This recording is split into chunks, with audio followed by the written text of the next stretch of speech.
जो चीज हमको आप नहीं दोगे तो आप उसमें जितनी वृद्धि करना हो, पैसा हमारा 10% क्यों हजम कर रहे हैं आप? और आंकड़ा लगाइएगा, अभी कोई 18 साल कोई 20 साल नौकरी करेगा, 10% के हिसाब से हो सकता है उसका 15 लाख हो जाए एनपीएस में करते करते।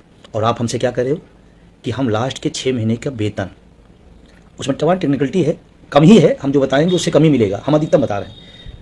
टोटल 6 महीने का, फिर उसका 10% का फिर ये निकलेगा। मैं कहता हूँ आप सीधा सीधा भी अगर 6 महीने की मेरी तनख्वाह दे देते हैं, तो मेरी तनख्वाह अगर 1 लाख होगी, किसी की 1 लाख तनख्वाह होगी तो 6 महीने 6 लाख हुई। 6 लाख रुपये आप हमको बाद में दोगे और हमारा 15 लाख रुपये रख लोगे। ढोल में पोल है। और अभी एक बहुत खतरनाक जो चीज़ आ रही है, अभी बहुत सी ड्राफ्ट पे आएगा, लेकिन जो सूचनाएं निकल के आई हैं मीडिया के माध्यम से, जो मंत्री ने जवाब दिया था, एक पत्रकार ने पूछा कि क्या जब वो आदमी अपना सचिव सेवानिवृत्ति ले लेता है तो क्या पेंशन, अगर वो उस समय 60 साल पूरा नहीं करता है तो उस समय पेंशन मिलेगी? मंत्री जी का नो, जब 60 साल हो जाएगा तब। बीच में जो 54 साल रिटायर हो गया, सचिव सेवानिवृत्ति ले लिया, तो 6 साल क्या करेगा? पेंशन के इंतजार में पता नहीं क्या हो जाएगा। सोचो आप, कितनी बड़ी चीटिंग, कितनी बड़ी चीटिंग। और आपको याद हो या ना याद हो, किसी फेसबुक लाइव पे या हमने कोई लेख लिखा था, हमने एक जगह लिखा था 2004 की गलतियां 24 में नहीं करिएगा। और आपको मैं बताऊं, 4 की गलतियां हम आप बहुत जिम्मेदार नहीं थे, क्योंकि बहुत सारे लोग नौकरी में नहीं आए थे, बहुत सारे लोगों को समझ में नहीं आया था, बहुत सारी संख्या नहीं थी। लेकिन 24 में हम हैं, जानकार हैं, संख्या भी है। 4 की गलती 24 हमारी आंखों के सामने, हमारी हक मारा जा रहा है और हम चुप रहे हैं। लोग चुप किस बात पर रहते हैं, मैं भी आज उसको क्लियर करना चाहता हूं। लेकिन तमाम सारा झोल है, बहुत सारी चीज़ें हैं, मैं डिबेट में तमाम सारी बातें कह चुका हूं और लगातार आ रहे हैं। लेकिन मैं आपसे कहना चाहता हूं कि 4 में हम नहीं थे, कोई बात नहीं, 24 में हमारे सामने, आंखों के सामने हमारा हक मारा जाए, चुप रहे। और चुप किस बात पर कि हमारी पार्टी है पसंद की, हम इसलिए अपना हक चुपचाप देने देंगे। जाति के नाम पर, धर्म के नाम पर, विचारधारा के नाम पर, और तो और आइए, हम फला विभाग के हैं, फला गुट के हैं, फला पद पे हैं। एनपीएस धारियों थोड़ा ध्यान रखिएगा, न विभाग काम आएगा, न गुट काम आएगा, न विचारधारा काम आएगा। लास्ट में अगर कोई काम आए तो ओपीएस काम आएगा। और जो लोग सरकार के पक्ष में खड़े हैं वो भी अपने हित में खड़े हैं, क्योंकि ओपीएस लेते हुए अब कुछ और लेने की तैयारी में होंगे। वो जाने, आपका तो मारा जा रहा है, कह रहे आप तो मैं फला संगठन का पदाधिकारी हूँ, मैं क्या करूँ, मेरा तो शीर्ष नेतृत्व जो है कह रहा है बहुत अच्छी है। तो आपका दिमाग नहीं काम कर रहा है, शीर्ष नेतृत्व ओपीएस ले रहा है, आपको नहीं मिलेगा। और आपको विभाग के नाम पर, संगठन के नाम पर, पद के नाम पर आपको बांधा जा रहा है। अब यही टाइम है अपने हक के लिए, चाहे विभाग, चाहे पद हो, चाहे गुट हो, रिवोल्ट करने का टाइम है। और अगर ये गलती आप करें कि नहीं हम पद के हैं, हम फला संगठन के हैं और हमारा शीर्ष नेतृत्व हमारा समर्थन नहीं कर रहा, शीर्ष नेतृत्व हमको दूसरी बार बता रहा, आपको तो इतना क्लियर होना चाहिए ना कि एनपीएस आपको मिलेगा और ओपीएस मिलेगा, तो क्या फर्क, इतना तो समझदारी आप में है ही। आज मैं फिर कह रहा हूं, अगर अपने हक के प्रति आप समझदार हैं तो आपको एक तरह अर्जुन की तरह, जो उनकी आंख की तरह दिखाई पड़ता था, एक लक्ष्य ओपीएस। अगर आपके रास्ते में, ओपीएस के रास्ते में आपका पद, आपका विभाग, आपका गुट, आपका नेतृत्व आ रहा है, तो आपको अब आज समय आ गया है कि आप बताओ हमारे लिए ओपीएस महत्वपूर्ण है, गुट और विभाग और पद महत्वपूर्ण नहीं। कोरोना काल में 18 महीने का डीए जो सरकार नहीं दे पाई है, वो ख्वाब दिखा रही है कि हम 18.5% बढ़ा रहे हैं और हमको देंगे भी नहीं। जो चीज़ हमको आप नहीं दोगे तो आप उसमें जितनी वृद्धि करना हो, मैं तो कहता हूं इस देश के टैक्स पेयर का 4.5% पैसा आप हमारे बहाने उद्योगपतियों को दे रहे हो। इस बात का ध्यान रखना, बहुत ज़्यादा उस पर नहीं है, बहुत सारी चर्चा होगी। पैसा हमारा 10% क्यों हजम कर रहे हैं आप?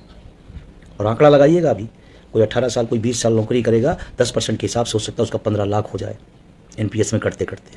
और आप हमसे क्या कर रहे हो कि हम लास्ट के 6 महीने का वेतन, उसमें तमाम टेक्निकलिटी है, कम ही है, हम जो बताएंगे उससे कम ही मिलेगा, हम अधिकतम बता रहे हैं।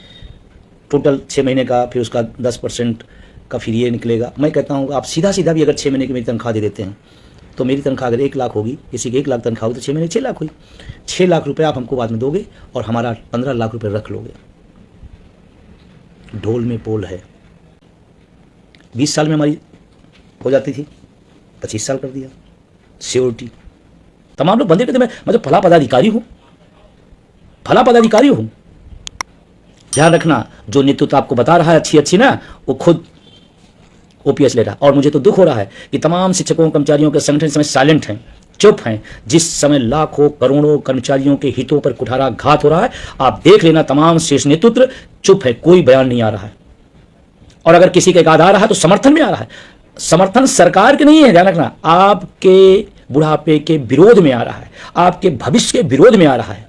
अगर यूपीएस का कोई समर्थन करता है, एनपीएस का कोई समर्थन करता है, इसका मतलब आपके भविष्य के खिलाफ है, आपके बच्चों के खिलाफ है, आपके बुढ़ापे के खिलाफ है। इस बात को आपको समझना पड़ेगा,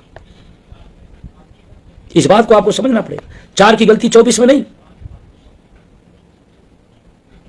अगर आपका शीर्ष नेतृत्व और आपका संगठन कहता है ओपीएस यूपीएस अच्छा है, एक सवाल, एनपीएस में भी व्यवस्था थी ओपीएस में आने वालों का, कोई लिया क्या? मैं पूरा देश गया, एक भी आदमी बुद्धिमान हमको नहीं मिला जो एनपीएस से ओपीएस में आया हो। और पैरोकार लोगों से मैं निवेदन करना चाहता हूं, अपने स्वार्थ में, अपने व्यक्तिगत हितों में इस बड़ी पीढ़ी का विनाश मत करिए, इस बड़ी पीढ़ी को गुमराह मत करिए।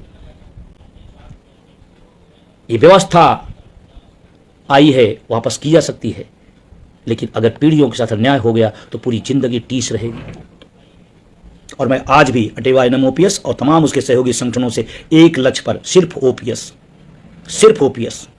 महाभारत को आपने अच्छी तरीके देखा होगा, धर्म अधर्म का जब लड़ाई हो तो आपको धर्म के साथ खड़ा होना है। यह नहीं देखना है कि मेरे ताऊ है, मेरे दादा है, मेरे चाचा है। आपका नेतृत्व है, आपका गुट है, आपका संगठन है। धर्म युद्ध में धर्म के साथ खड़े हुए। और आज का नौजवानों का जो धर्म है ओपीएस है। और अब लड़ाई जब 70% जीत चुके हैं, उस समय समझौते की बात। सरकार यूं ही नहीं आई, पत्र लिखने से नहीं आई। इस देश के नौजवानों ने एक संघर्ष किया है, एक अपना खून पसीना लगाया इस आंदोलन के पीछे। अगर आज सरकार आई है तो उसी आंदोलनों के दम पर, समझौतों के दम पर नहीं, संघर्षों के दम पर घुटने के बल आई है। और उस समय जब घुटने के दम पे आई है, जब मजबूत सरकार से मजबूर सरकार हो गई, फिर हम समझौता किस बात के लिए करेंगे? तो मेरा निवेदन है आप सबसे कि महाभारत का धर्म युद्ध याद रखिएगा। और अगर जमीर मर गया है तो फिर ओपीएस की बात मत करिएगा कभी, फिर उसकी खूबियों की चर्चा मत करिएगा कभी। फिर ना कहिएगा मुझे इतना मिलेगा, मैं कैसे जीऊंगा, मेरा परिवार कैसे जिएगा। फिर इसका राइट आपके पास नहीं है। रेलवे के साथियों का लगातार मैसेज आ रहा है, लगातार मेरे संपर्क में है। तमाम सारे रेलवे के कर्मचारी नेता, तमाम सारे एनपीएस कर्मचारी लगातार कह रहे हैं कि मेरे साथ छल हो गया है। अगर आपके साथ सरकार ने छल किया है तो आप थोड़ा चिंतन मंथन करिए कि और कौन लोग हैं जो छल किए हैं। और मुझे खुशी है रेलवे के अंदर तमाम सारे लोगों का लगातार फोन आ रहा है और उन्होंने बगावत का बिगुल बजा दिया है। तमाम जगहों पर विरोध प्रदर्शन शुरू हो गए हैं। और मैं देश के तमाम शिक्षकों, कर्मचारी संगठनों से भी कहना चाहता हूं, चूकिएगा नहीं मत। ओपीएस के समर्थन में, एनपीएस यूपीएस के विरोध में खड़े हो जाइएगा। कुछ चंद दिनों के बाद आपको ओपीएस मिलेगी। और एक खुशखबरी अच्छी है, देश का नौजवान उत्साहित हो गया है, कह रहा जब एनपीएस से यूपीएस पे आ सकते हैं तो थोड़ा एक बार मिलकर धक्का और लगा जाए, ओपीएस आ जाएगा। और सही बात है, उनका विश्वास बिल्कुल सही है, उनका कथन भी बिल्कुल सही है। इस सरकार ने तो तमाम सारे लोग जो सुसुप्त हो गए थे उनको भी मौका दे दिया, जो एनपीएस में संघर्ष कर रहे थे और कुछ ढीले हो रहे थे। यूपीएस आने पर उनकी आक्रोश, उनका उत्तेजना और बढ़ गई है कि सरकार ने मेरे साथ नाइंसाफी की है, इतनी बड़ी नाइंसाफी। और अभी सरकार ने क्या किया, 20 साल की जिसकी यश गाथा गाई जा रही थी, अचानक यूपीएस आ गई। और ध्यान रखना, इसमें भी झोल है। कमेटी कहां गई, कमेटी की रिपोर्ट कहां आई, किसके सामने प्रस्तुत हुई, कमेटी ने क्या लिखा, कमेटी ने क्या सुझाव दिया, कुछ नहीं। और मैं कहना चाहता हूं, आप हमारे सदस्य है नहीं है, हमारे संगठन से आप ताल्लुकात रखते हैं या नहीं रखते हैं, ओपीएस से ताल्लुकात रखते हैं, तो इस आंदोलन में आप भागीदारी निभाइएगा। अगर आप भागीदारी निभाएंगे, एक माहौल क्रिएट होगा। जो लोग आज तारीफ में लगे हैं, 2 दिन बाद, 1 हफ्ते बाद हमने बदलते लोगों को देखा है। पहले भी एनपीएस जब आया था, बड़ी तारीफें संगठनों के तमाम नेतृत्व करते थे। जब नौजवान खड़ा हो गया, ओपीएस का लहर चलने लगी आंदोलन की, तो लोग फिर अपना अपना चोला बदले और फिर कहें संघर्ष हम करेंगे। आएगा। और नौजवानों में इतनी कुव्वत है, तो आप कहीं भी हो, किसी भी हो, मुझे नहीं कहता एनपीएस वाले हैं या ओपीएस वाले भी अगर हैं, और मैं तमाम साथियों को धन्यवाद दूंगा कि इस आंदोलन में तमाम ओपीएस धारी है, लेकिन फिर भी कहते नहीं आपकी लड़ाई में हम आपके साथ हैं, मैं उनको बिग सैल्यूट करता हूं। ये हुई बात